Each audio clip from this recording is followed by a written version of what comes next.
and gentlemen, it's an honor to introduce the Chief Justice of the United States, John G. Roberts, Jr., who will administer the presidential oath of office. Everyone, please stand.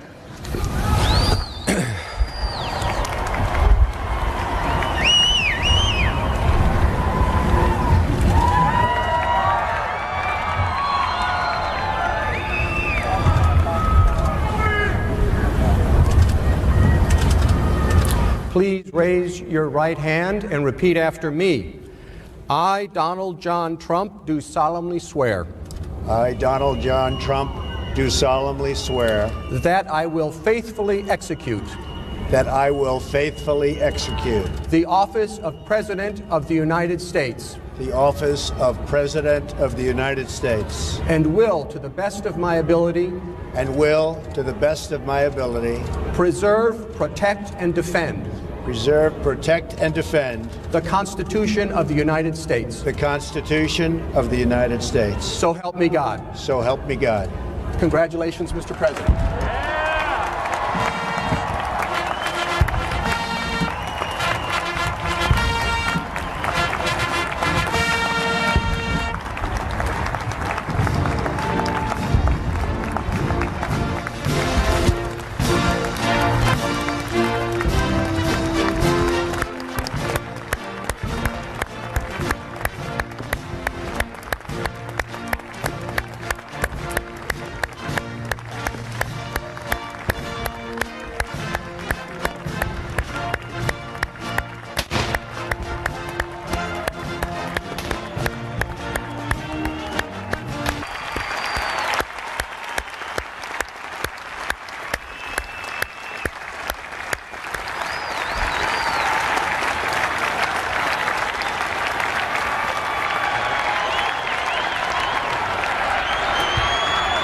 Chief Justice Roberts, President Carter, President Clinton, President Bush, President Obama, fellow Americans, and people of the world, thank you.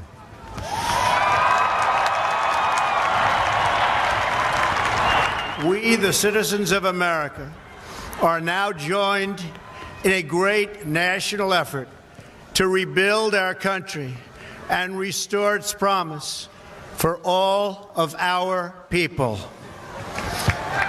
Together, we will determine the course of America and the world for many, many years to come.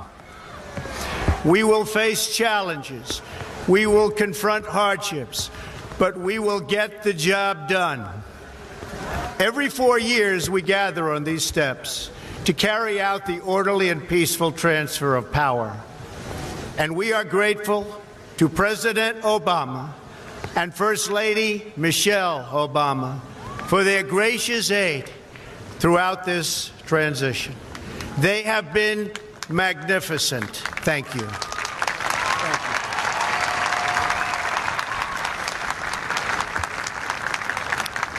Today's ceremony, however, has very special meaning, because today we are not merely transferring power from one administration to another or from one party to another, but we are transferring power from Washington, D.C.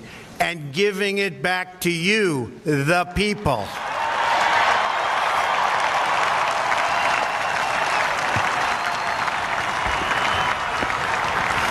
For too long, a small group in our nation's capital has reaped the rewards of government while the people have borne the cost. Washington flourished, but the people did not share in its wealth. Politicians prospered, but the jobs left and the factories closed. The establishment protected itself, but not the citizens of our country. Their victories have not been your victories. Their triumphs have not been your triumphs. And while they celebrated in our nation's capital, there was little to celebrate for struggling families all across our land.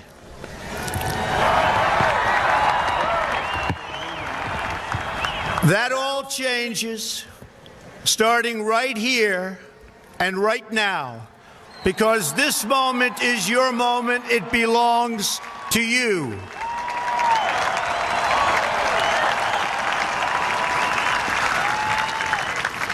It belongs to everyone gathered here today and everyone watching all across America. This is your day. This is your celebration. And this, the United States of America, is your country.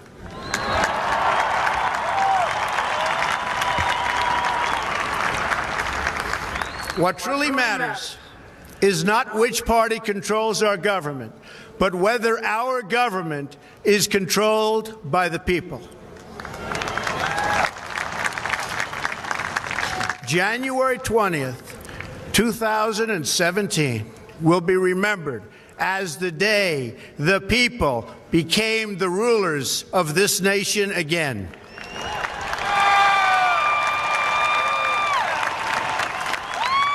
The forgotten men and women of our country will be forgotten no longer. Everyone is listening to you now. You came by the tens of millions to become part of a historic movement, the likes of which the world has never seen before. At the center of this movement is a crucial conviction that a nation exists to serve its citizens. Americans want great schools for their children, safe neighborhoods for their families, and good jobs for themselves. These are just and reasonable demands of righteous people and a righteous public. But for too many of our citizens, a different reality exists. Mothers and children trapped in poverty in our inner cities, rusted out factories scattered like tombstones across the landscape of our nation, an education system flush with cash, but which leaves our young and beautiful students deprived of all knowledge, and the crime and the gangs and the drugs that have stolen too many lives and robbed our country of so much unrealized potential. This American carnage stops right here and stops right now.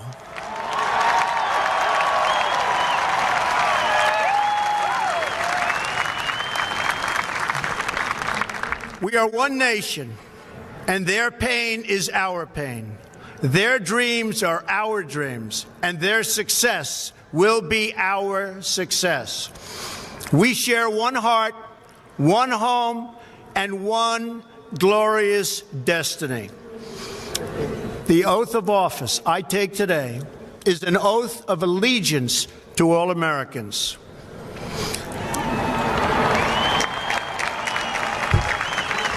For many decades, we've enriched foreign industry at the expense of American industry, subsidized the armies of other countries while allowing for the very sad depletion of our military. We've defended other nations' borders while refusing to defend our own.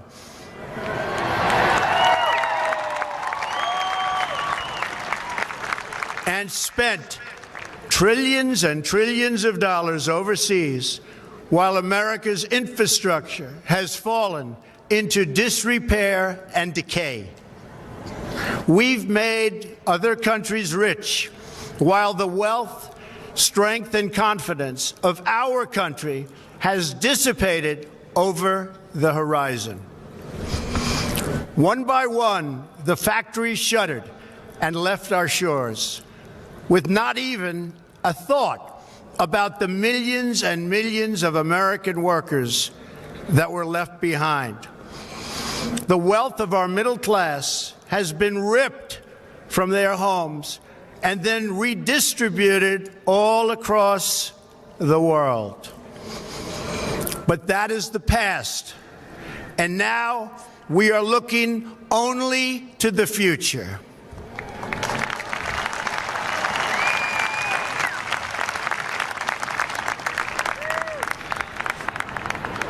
We assembled here today are issuing a new decree to be heard in every city, in every foreign capital, and in every hall of power.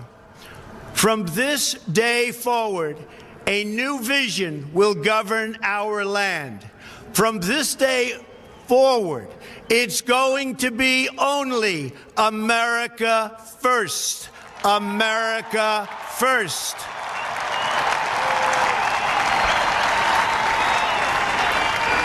Every decision on trade, on taxes, on immigration, on foreign affairs will be made to benefit American workers and American families. We must protect our borders from the ravages of other countries making our products, stealing our companies, and destroying our jobs.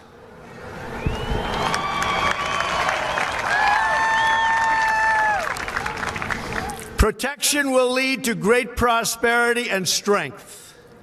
I will fight for you with every breath in my body, and I will never, ever let you down.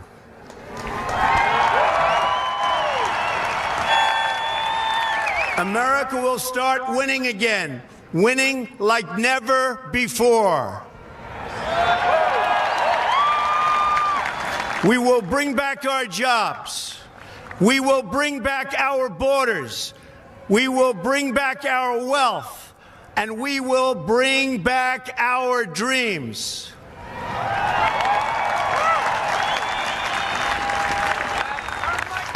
We will build new roads and highways and bridges and airports and tunnels and railways all across our wonderful nation. We will get our people off of welfare and back to work, rebuilding our country with American hands and American labor. We will follow two simple rules: buy American and hire American.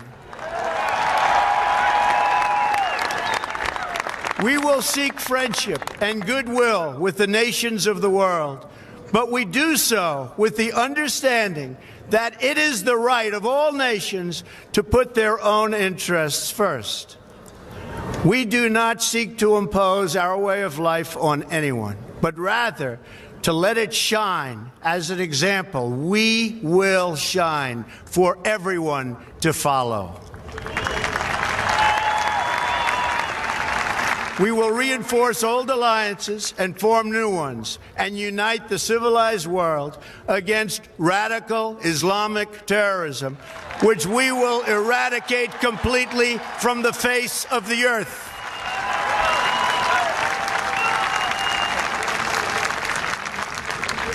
At the bedrock of our politics will be a total allegiance to the United States of America. And through our loyalty to our country, we will rediscover our loyalty to each other.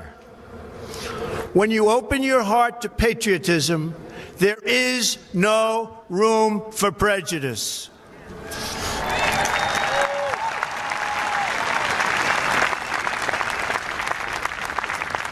The Bible tells us how good and pleasant it is when God's people live together in unity. We must speak our minds openly, debate our disagreements honestly, but always pursue solidarity. When America is united, America is totally unstoppable.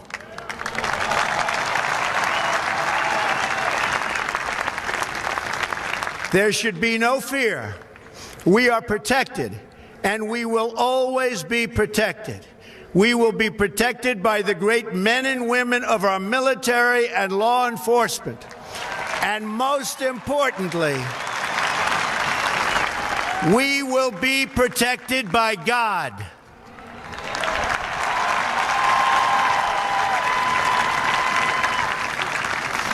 Finally, We must think big and dream even bigger.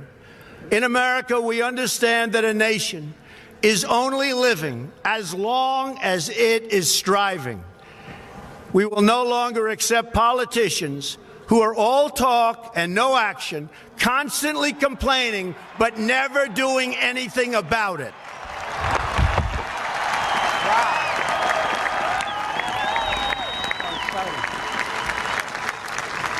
The time for empty talk is over. Now arrives the hour of action.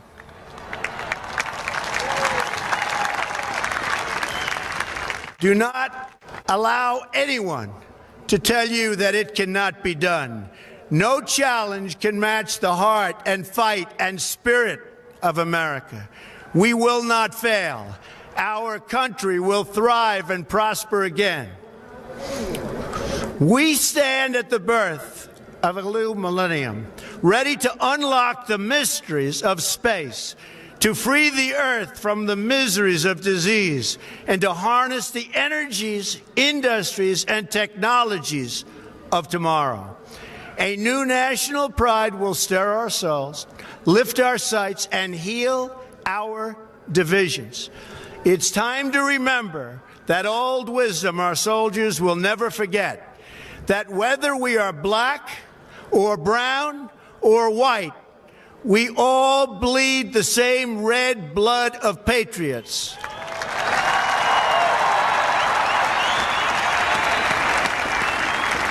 We all enjoy the same glorious freedoms, and we all salute the same great American flag.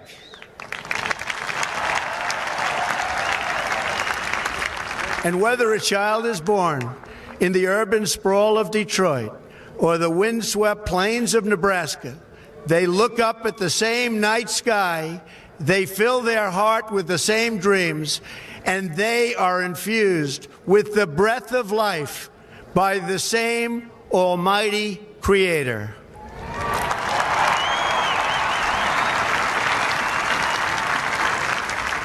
So to all Americans in every city, near and far, small and large, from mountain to mountain, from ocean to ocean, hear these words: you will never be ignored again.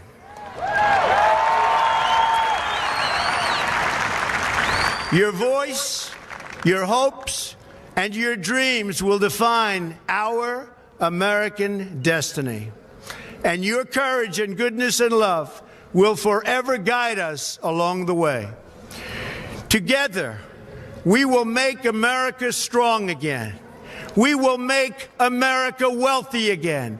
We will make America proud again. We will make America safe again. And yes, together, we will make America great again. Thank you, God bless you, and God bless America. Thank you. God bless America.